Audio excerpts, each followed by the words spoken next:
Einmal im Jahr geht die Polarsonne einfach nicht unter. Mein Papa hat gesagt, heute Nacht scheint in den Nordbergen ein ganz besonderer Sonnenstrahl durch ein kleines Eisloch durch. Ein Sonnenzauberstrahl? Ja, und Freunde, die diesen Strahl trifft, gehen nie mehr auseinander. Dort müssen wir sofort her. Das bleiche Sonnenlicht zeigt ihnen den Weg durch die Nacht.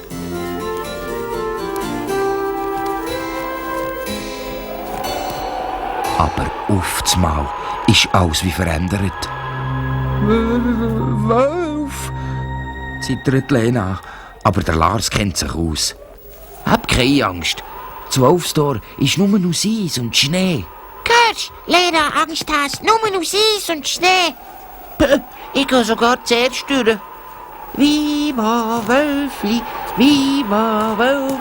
schnapp mich doch, fang mich ein, ich werde nimmer schneller sein.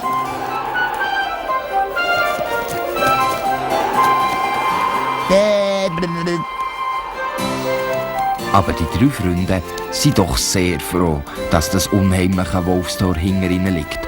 Und rennen übermütig rundum, bis es ihnen schwindelig wird und sie gar nicht mehr wissen, woher und wodurch und überhaupt. Ui, ja.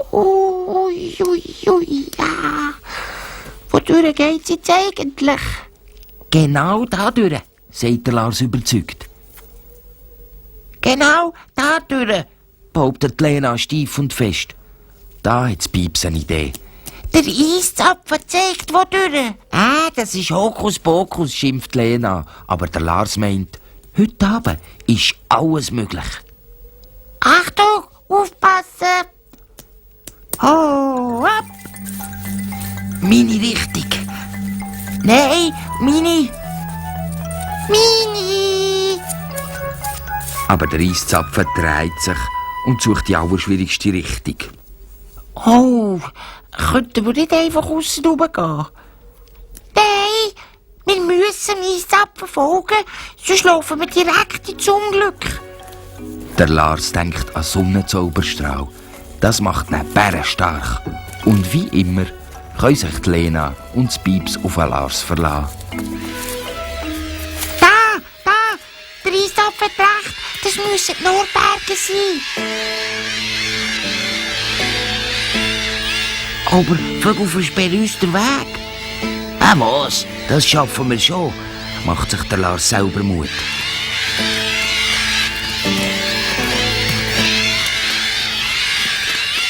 Das ist zu viel, das schaffen wir nie.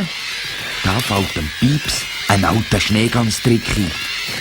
Pieps, alle Vögel fliegen auf.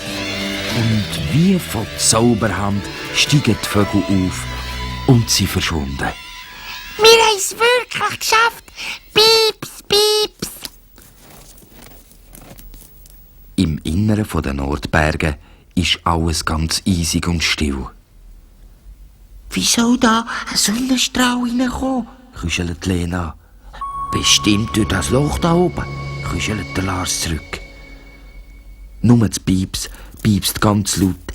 Stau, her sitzen, Lena, Lars, das ist der Platz und in der Mitte sitze ich.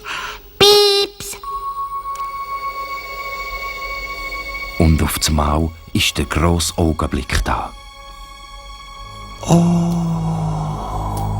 Stau, und jetzt schließen wir für immer und ewig Freundschaft. Und wo sie einander die Hand geben, wird der Lichtstrahl immer grösser und leuchtet wie pures Gold.